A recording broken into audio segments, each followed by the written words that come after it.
Hello, everybody. Hang a moment to get loaded because yesterday we had a little bit of a lag, and now I'm going to get started on chapter 2 of my book, All the World's a Stage, Unmasking Asperger Syndrome or Autism Spectrum Disorder. Okay, chapter 2, Establishing a Baseline. What is Asperger Syndrome? You don't have Asperger's, he says, laughing uncomfortably to himself while typing a comment online. That's everyone. Everyone struggles with anxiety. You just got to do it. I've heard adults say this about children around me that are clearly on the autism spectrum. Oh, he's just a bit of a problem, that one. I heard it recently while volunteering as a watchdog by a well-intended lunch aide that was doing the best that she could, managing everyone around the kid with ASD having a meltdown in the middle of a crowded lunchroom. A few kids would try to place a comforting hand on the kid's shoulder and would be shooed off by the aide, and every touch would make the kid jump or startle while he was rocking back and forth. I asked if I could sit with him while he waited for his teacher to come in about 5 to 10 minutes, and I sat next to him and I told him I had special space headphones, Beats by Dre, in my backpack, and I had excellent music that was written a long time ago.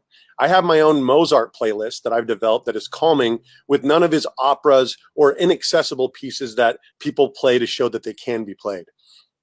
I took them out after a few moments of sitting down next to him, and I unfolded them, and he reached out for them, and I gave them to him, and he placed them on his head. We sat there quietly until his teacher came and he saw her. He took off the headphones and he handed them to me. Without looking back up, he got up and he walked away with his teacher, calmly away out of the lunchroom. Many adults would get stuck on things like, oh, he didn't say thank you, or he just needs a good swat. Negative.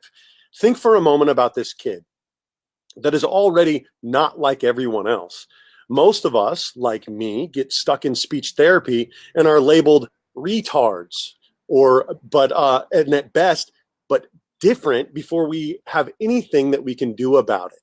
If we can take a moment to understand this kid who has senses that are heightened in a lunchroom full of kids where he walked in late because he was in a special class, all of the other kids were already seated, and he sits down, unable to tune out anything around him, and he hears kids screaming, and he hears kids laughing, playing and running, and some of them are talking about him or to him, and he goes on overload.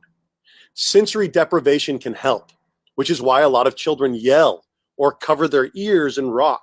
Imagine covering your ears and yelling. All you can hear is you. This is why so many pop artists plug an ear while they are singing to distinguish their own voice from those singing around them.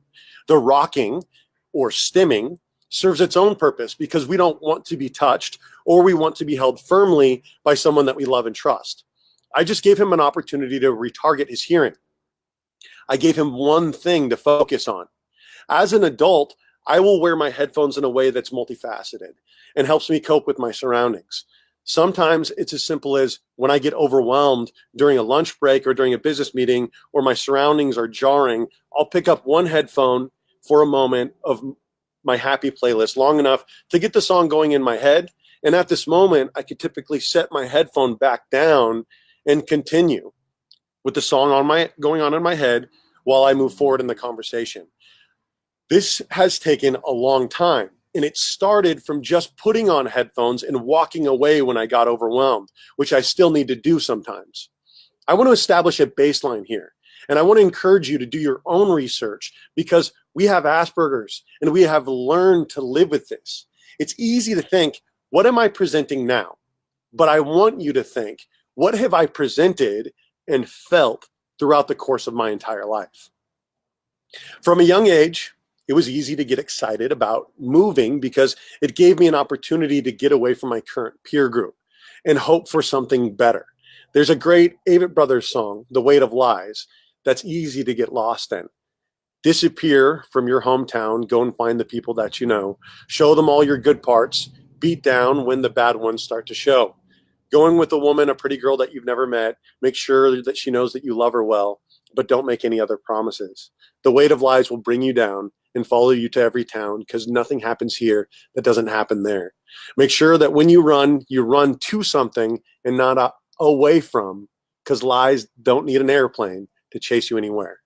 There's another line from the first song that I heard from the Avett Brothers, from Head Full of Doubt, Road Full of Promise, which he says, decide what to be and go be it.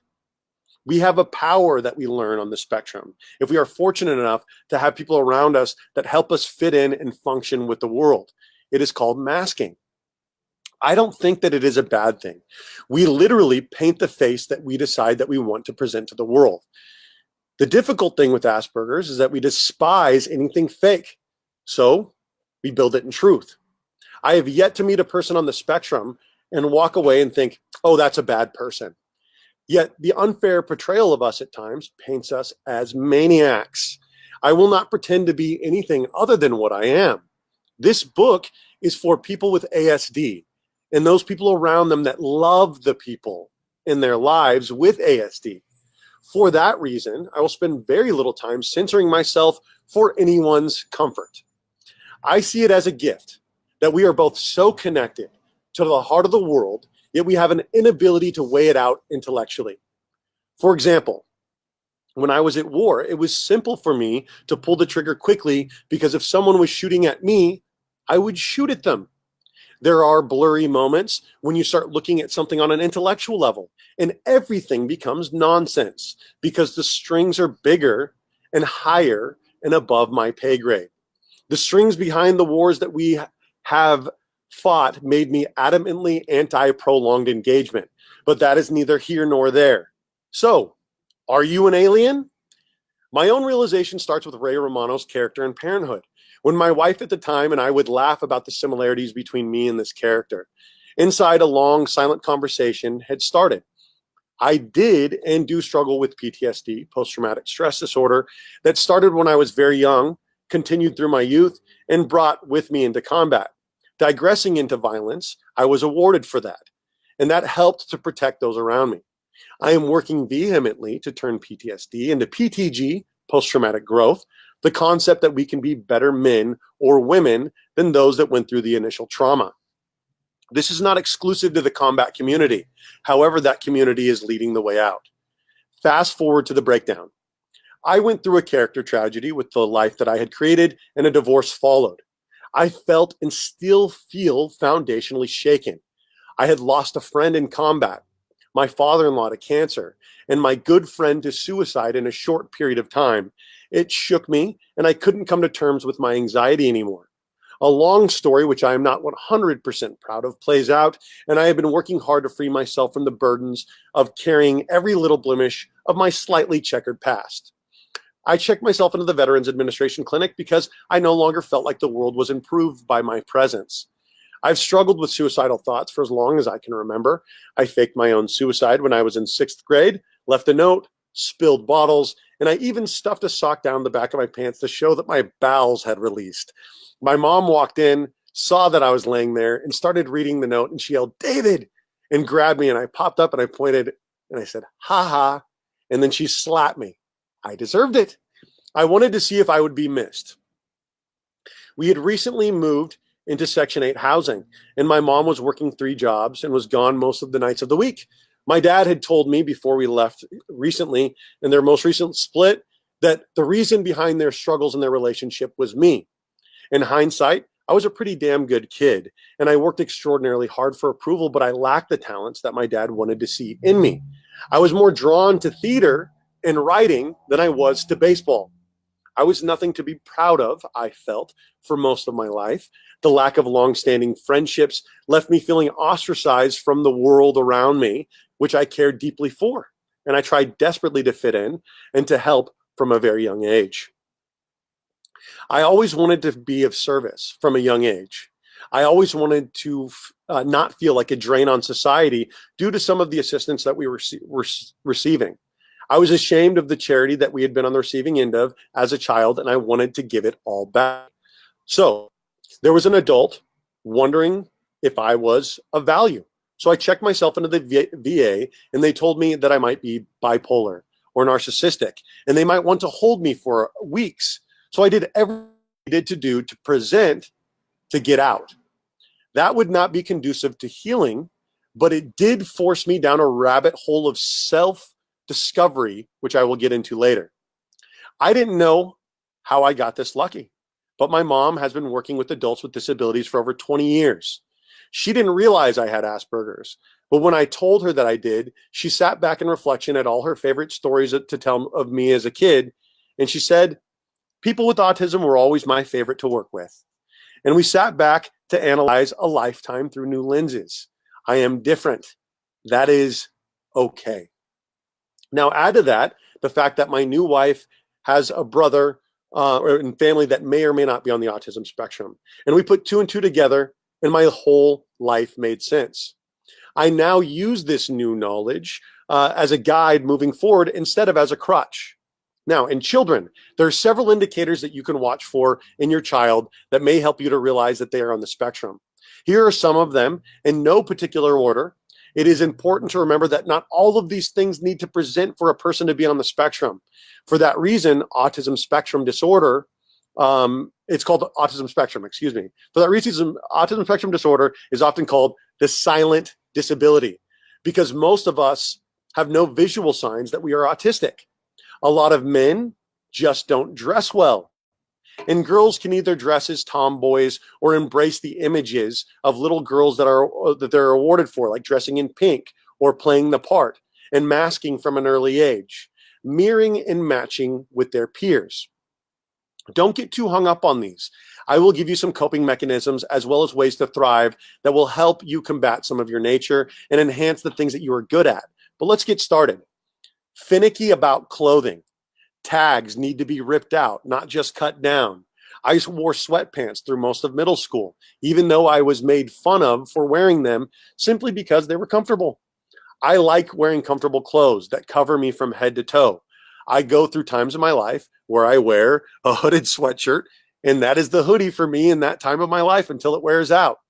Currently, I have my favorite zombie hoodie that is tattered, thin, and comfortable. Worn comfort items. I carried around a blue blanket with a silk rim that I rubbed compulsively between my finger and my thumb, like Linus from the Peanuts. Loners. My mom tells her a story about how she would drive to preschool and watch me during her lunch breaks and cry to herself because I would play by myself. She tells this story laughing. I had little to no interest in playing with other kids. I was happy just to be by myself. Later, this trait followed me, and as we get older, it becomes less normal for a kid to play by himself. Through most of my youth, I ate meals at school by myself. Great pretenders. We are typically very good at pretending in our youth and want to continue to pretend as we get older. Unfortunately, less and less kids are interested in prolonging their youth, so kids with autism are spotlighted a little more soon. Fostering this with creative play and art projects at home is highly suggested. Interesting play. I would take all of my Ninja Turtles or X-Men and arrange them into elaborate fight scenes, frozen in time all over my room. I would set up a scene and then I would leave it there, looking at it and adjusting my toys until I needed to clean them up. Finicky eaters. There are several things I cannot eat, even as an adult. I can't eat runny eggs or soft noodles. I won't list everything because the list changes with everyone. I grew up on fast food with my mom, and she didn't fight us a lot about food.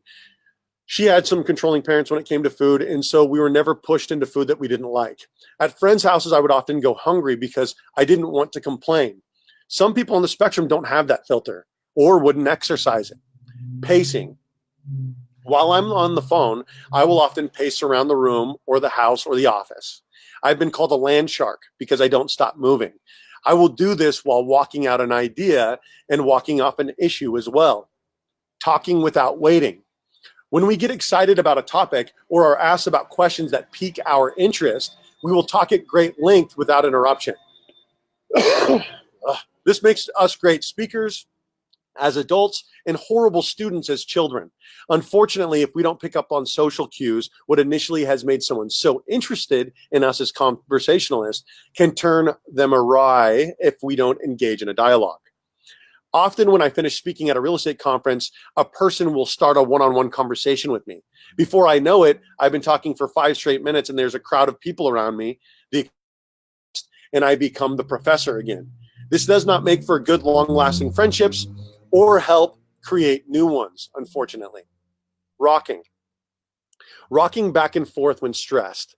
I am constantly shaking my legs back and forth when which can create knee issues at the end of the day if I'm not careful. I listen to music, which helps me not to look strange if I start rocking or listening to music. Stimming. Moving a finger or fingers in a repetitious way that helps us relax. I rub my fingers alongside my middle finger in fours. This doesn't need to make sense for you to know do something similar. Obsessions. Later on in this book, I will lovingly refer to these as dinosaurs. This is whatever topic that we are currently interested or enthralled with that most of the rest of the world may not care about, whether it is Pokemon, dinosaurs, sharks, fantasy football. The obsession with one topic can be a sign of Asperger's, especially when we cannot say hello to someone before starting in on our current new piece of information about our current dinosaur. Highly emotional. There's a common misconception about people with Asperger's or with ASD in general that we don't feel, that we are like Spock or Data, that we're unfeeling automatons. This could not be further from the truth. We feel very deeply. We just have difficulty processing and understanding these emotions and then reconciling them with the world outside. I can see something or hear something or remember a moment and start crying. I hurt 4 people. Processing another person's pain is hard for me and I feel powerless. In times when I am dug in or a schedule has changed or something has not met an expectation that I have set in my head, it's very difficult for me to adjust. Black and white thinking. There is right and there is wrong. When I was a child, I would let ice cream melt down my hand and I wouldn't lick the cone until my mom had paid. The strong sense of justice draws people on the spectrum towards the nonprofit world, into law enforcement. I heard a statistic that approximately 15% of police officers would be on the spectrum if tested. I would be if it hadn't been for my ankle. I believe I would have been an excellent police officer, though I would have had trouble turning off the obsession. Essential alone time. Because we process the world on a different level than most people, we can get very exhausted. The world is overwhelming. I had parents tell me recently, my daughter locks her up under for hours under the stairs. What is she? And I said, what is she doing? She asked, she said, she's listening to music and drawing. It turns out that she's into a very specific form of anime and she enjoys this on a very deep level. That is wonderful alone time. Younger children may want to set up elaborate displays with their action figures and be more obsessed with the building and the story around what is happening than the actual play itself. Headphones. My mom got me my first Walkman at a very young age, so young, in fact, that I destroyed it in the sandbox. She always encouraged me to dive into music, and this has been good for me. Headphones are a way to route you back into something familiar that can help you process what is happening in front of you. There are other sensory deprivation techniques and sensory shifting techniques that we can discuss later.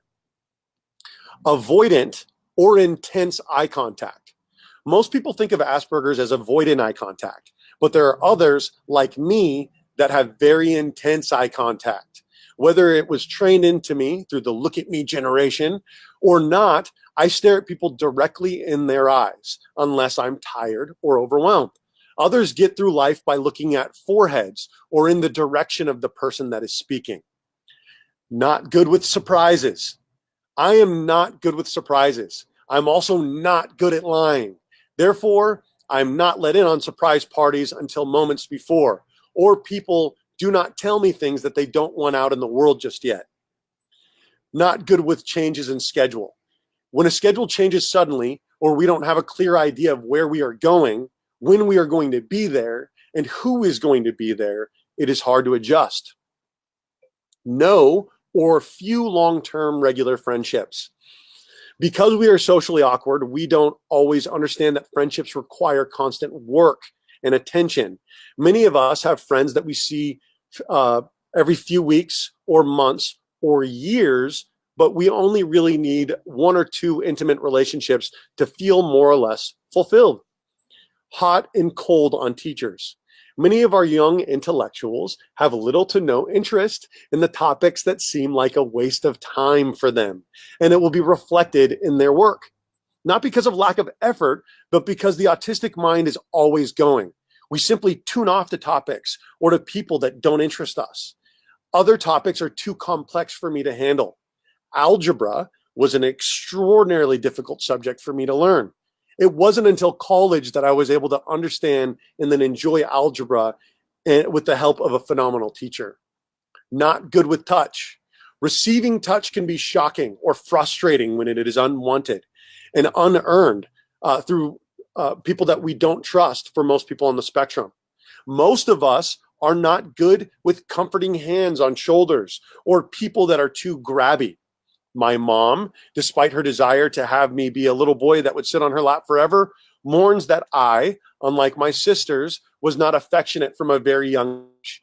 There are very few people that I want to have touch me. Even for those people, I have to be in the right place. There are exceptions, and they are my kids. Even my wife understands that sometimes my legs will start shaking if we start cuddling for too long and I'm not in the right mind frame. I will feel claustrophobic. In adults, some of the following are more prevalent. Obsessively studying. Studying one topic to the point that you may forget to sleep or eat. Becoming experts. We often are experts in our fields of study.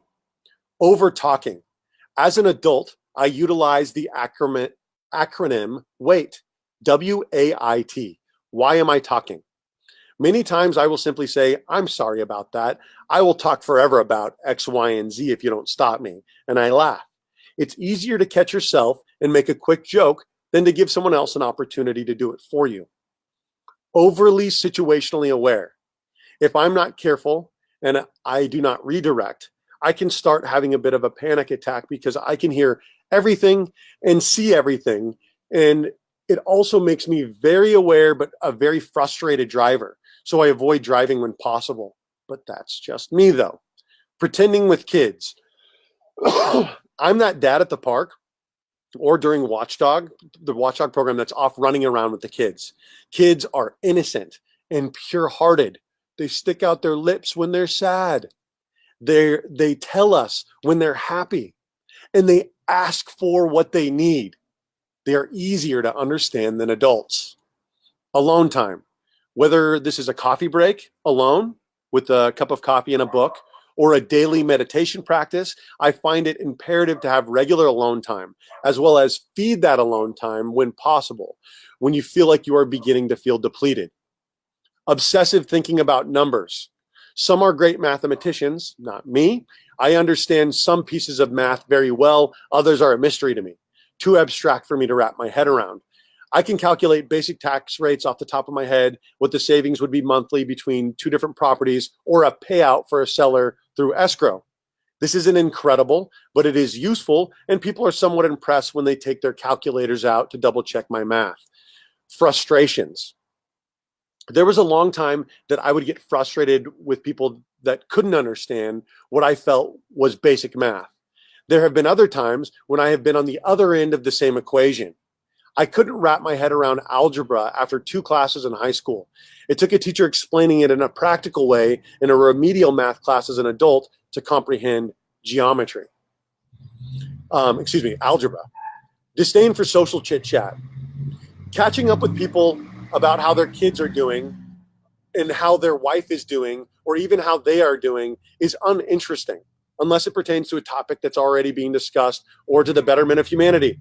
I love to talk and have great conversations with interesting people about interesting things. Most of that is not cocktail conversation, so I find myself rather bored at social gatherings. Difficulty with boundaries. Because we don't have many friends, we can latch onto the few friends that we have, and without realizing it, we start to pick up on traits that we admire. The saying, we become the average of the company that we keep, could not be more true than with some people that have Asperger syndrome. We value being unique, and most of us really learn to love this about ourselves. But we like to be a unique person in an eclectic group of friends, not the unique person at home by ourselves all the time. That being said, my favorite plans are plans with me at times. Avid studiers. We are not avid students of uninteresting topics. I have dropped out of junior college several times. The most recent because I made $35,000 in a month and I only finished my algebra class. I love to read fiction. I'm a fiction nerd. I love Joe Abercrombie, George R. R. Martin, and Patrick Rothfuss. But I also dive deeply into business books by Tim Ferriss, Robert T. Kiyosaki, and Dale Carnegie. I am a student of people and of history. Don't function well with because. This makes us frustrating kids, frustrating students, elaborate leaders, market disruptors, and innovators. It also makes us the enemy of the adapters of the status quo. I believe Edison was a because bureaucratic bunghole, while Nikola Tesla was a true disruptor and innovator. Our world would look different if we were willing to tolerate the weird innovators versus silencing them because they may sound or look different. Books, movies, and music.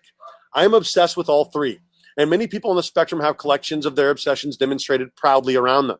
I miss having CDs, books, and movies out, and I rebel against it by continuing to buy hard copies of books. Social cues.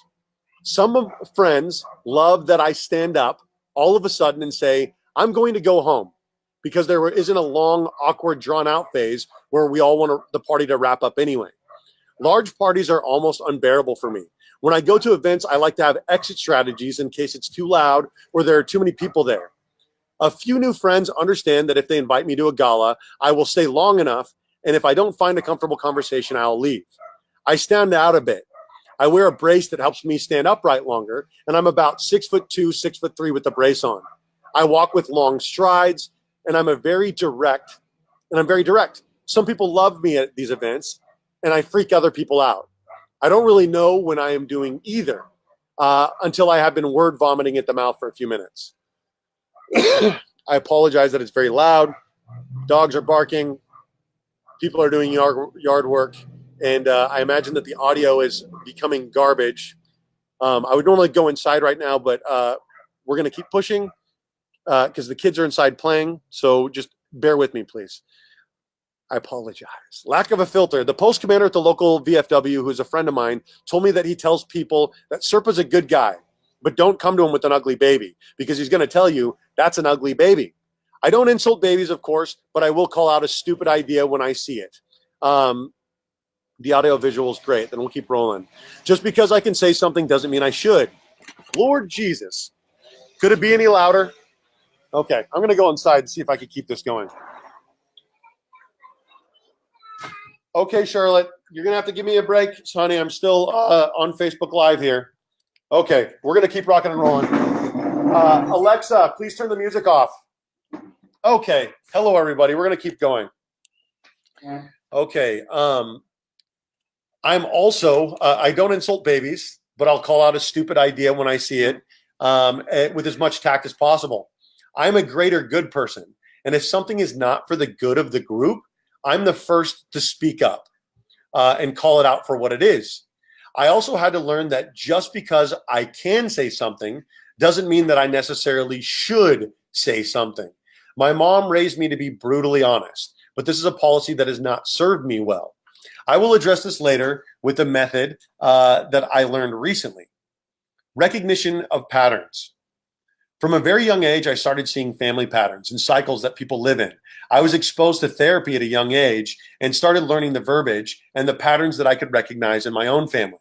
I also watch patterns and trends that repeat themselves in pop culture, real estate, and in business and in music. Right and wrong. We hold up images and standards that our surroundings tell us are within the standard. We do our best to abide by the written rules, but we don't understand unwritten rules. Harshly critical of self. There's a high rate of suicide in this community because we are not well received by the world that we love, by those closest to us. We often carry a great deal of shame or guilt, shame or guilt because of who we are, and what that has done to those around us. It is for this instance that some of us will intellectualize our existence and what we are versus what we could be.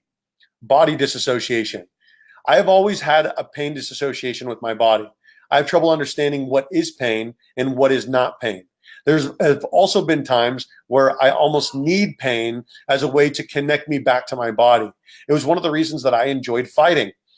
Intellectualizing my body gives me an ability to step outside of it as the curious outsider. I remember looking at my foot falling apart over the course of several months and then start to turn purple and then blue and then my ankle collapsed. And I remember looking down at the way that my foot would fall and come out of my brace and my boot and think at some point I will no longer be able to do this. But I had a corpsman tell me after the initial break, well, it's not broken. If it was broken, you wouldn't be able to walk on it. Well, we just hiked approximately 17 miles. Sometimes health issues can persist if we are not reminded to check in with our bodies. Socially awkward men or tomboys. Most men are thought of as socially awkward, while ladies are referred to as tomboys because it requires too much intellectual energy to maintain the facade of the female friendship. Many women find themselves gravitating towards the company of men and dress as such. Intellectualizing all human interaction. When I have a conversation that I on the spectrum and we are talking about work, I will often use this joke about being an intellectual person. We both know that with people like you and me, that there's the conversation that we are having and the one that's going on between our ears. It's okay to speak frankly with me. It makes my life easier because neither one of us has to keep up with any images about not wanting a certain outcome. We are worthy.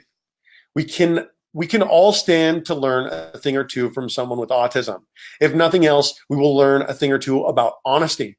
Many experts, authors, record producers, programmers, entrepreneurs, therapists, and medical professionals are on the spectrum. We gravitate towards service, being an expert, and areas where we can be the socially awkward people that we are without the judgment. I am capable. Saying I am on the autism spectrum does not make me a less capable business owner, father, or friend. It empowers me to understand who I am in relation to the world. And it offers me a guideline that I need for healthy, productive human interaction. I don't lie. We all have our one big whopper, but other than that, I've never even cheated on a test, which is why I failed so many classes. Even if the opportunity was there, I would rather fail on my own than take credit for something that I didn't do. We are unique. Each of us is different. Just like neurotypical people, we have lived different lives, developed different coping mechanisms, perspectives, and worldviews. We are not all the same person, and autism spectrum disorder just covers how our brain works. Monique Botha mentions in her TED Talk on autism, a quick trip to my home planet, the way she and others are received when they disclose that they have autism to the people around them. What autistic people want you to know, and this is from people all over the world, this isn't just coming from me, pretty much everyone that I have disclosed to have had something like, you don't seem autistic to me, but if that makes you feel better. Or, I know someone who's autistic and you don't act like them. Don't be that person. Like, I'm not even kidding. Don't. If someone tells you that they're autistic, be like, oh yeah, cool. Okay, so food. You don't have to make a big deal out of it. And you don't have to compare them. That's like saying, yeah, you have brown hair, but you don't look like my friend that also has brown hair. Wonder why. I apologize for the audio disruptions during this one.